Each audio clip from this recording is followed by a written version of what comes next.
Welcome to The Explainer. Today, we're diving into something truly profound. It's a fascinating look at a universal human experience. We're going to explore this brilliant text called The Last Book, A Meditation on Endings by Max and Claude. Now, this isn't just a basic breakdown of how stories wrap up. No, it's a deep, psychological, and even literally physical exploration of how we actually experience conclusions, how we feel them in art, and by extension, how we feel them in our own lives. Honestly, this explainer is going to completely change how you look at the final pages of literally whatever you read next. So, think about this for a second. Why does finishing a genuinely good book feel like a small heartbreak? It's a kind of strange paradox, isn't it? To absolutely love a story, to be completely consumed by its world, actually means that you're essentially killing it by reading it to the end. You're taking this living, breathing mystery and converting it into a fixed, dead certainty. We read because we desperately want to find out what happens, right? But the second we actually know, that magic of the unknown is just gone.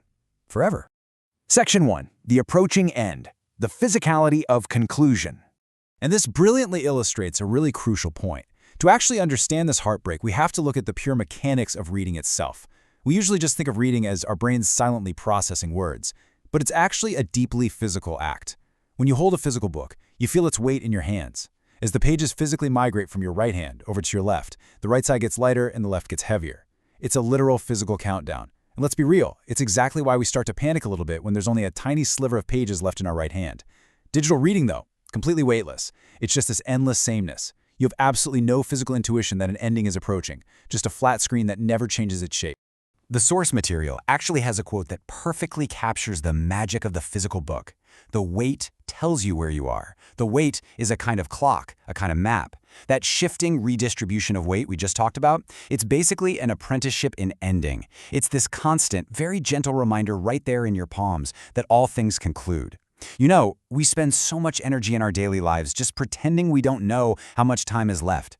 We avoid the reality of our own finitude. But a physical book, it forces you to hold your progress in your hands, reminding us that a story, and honestly a life, only really has its shape because it eventually ends. Okay, let's dive into this next part. Section 2. Why We Fear Endings. Deconstructing the Anxiety.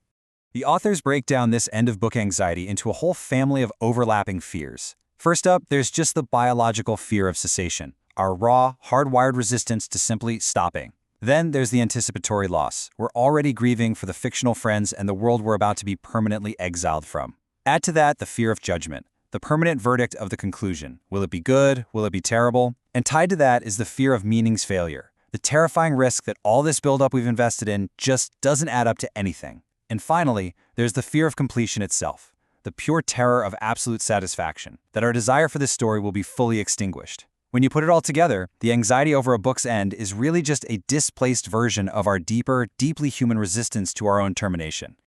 But the authors counter all these fears directly, and I think beautifully. They make the case that an ending isn't just a simple disappearance. It's actually a relocation. Sure, yes, you lose the ongoing, active experience of the story, but you gain it permanently in your memory. The whole experience relocates into the vast, permanent country of your past. As they put it, what you lose in the ending, you gain in the carrying.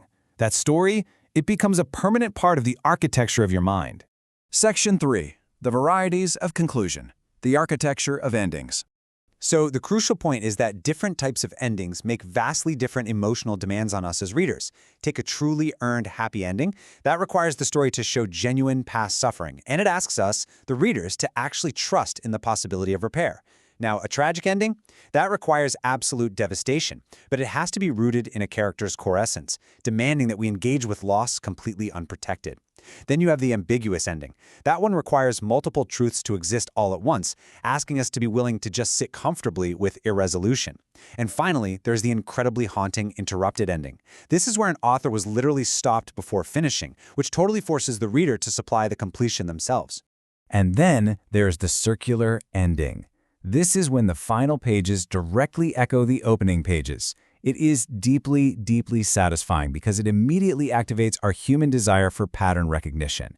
But more importantly than that, it proves that we have traveled. We return right back to the start, but the meaning has fundamentally changed because we have changed. It's the exact type of ending that practically begs you to turn right back to page 1 and start the whole shebang all over again.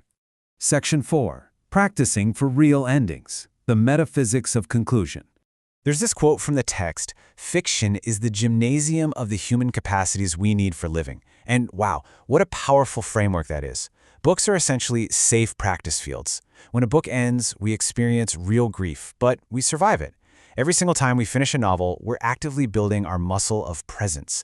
We're practicing how to sit with loss. We're learning how to honor what is past and how to face life's real, much higher stakes endings, like the end of a long relationship or the loss of a loved one, with a bit more grace and resilience. Which brings us to what might be one of the most visceral experiences in all of reading: the penultimate page. The page right before the very last. It's this incredibly fragile split second where the illusion of inexhaustibility is just violently stripped away. You can physically see the white space of the final page bleeding through the paper. It creates this exquisite tension. You find yourself reading with a heightened, almost mournful attention, knowing for a fact that every single syllable you consume brings you closer to the absolute end of the world you're currently inhabiting. Section 5. The silence that follows. Entering the final space.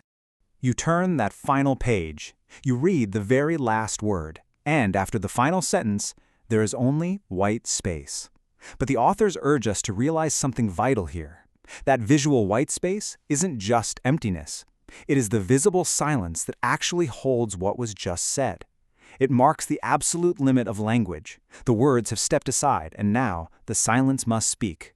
As the text says, the silence is the reading's completion, its last movement, its final gift. Think about it. When you finish a truly profound piece of text, your first instinct is usually to immediately reach for your phone, right? Or maybe turn on the TV, or grab the very next book just to plug that sudden emotional gap. But the text begs you to protect that silence. Don't rush to fill it. Because this quiet space, this echoing resonance in your mind, is the exact moment where the story actually integrates into your consciousness. It's where it becomes a permanent part of who you are. You are here, at the end of our explainer. The concepts have been laid out, the structure revealed, the journey completed. So, what will you do with the silence that follows? Take a moment, let it settle, and thank you for learning with us.